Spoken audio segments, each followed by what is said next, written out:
La Russie a suggéré la création d'une base de données commune sur les terroristes étrangers pour renforcer la sécurité parmi les pays des BRICS.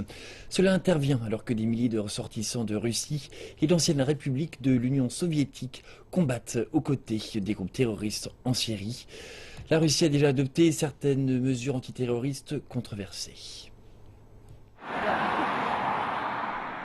Moscou appelle les pays des BRICS à créer une base de données commune pour les terroristes étrangers et à renforcer les échanges d'informations sur leurs mouvements.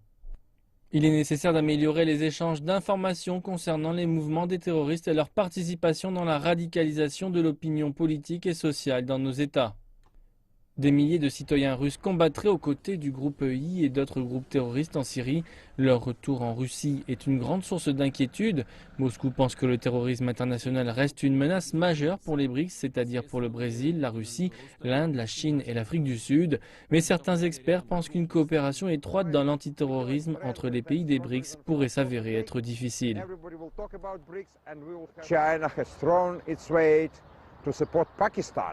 La Chine a fortement soutenu le Pakistan et l'Inde considèrent le Pakistan comme un État qui finance le terrorisme.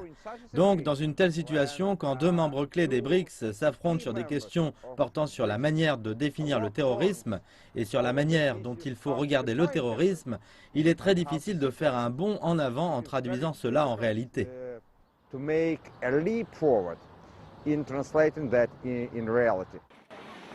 La Russie a adopté plusieurs mesures pour contrer le terrorisme sur son sol. Le président russe Vladimir Poutine a approuvé une nouvelle législation antiterroriste défendue par le législateur Irina Yarovaya.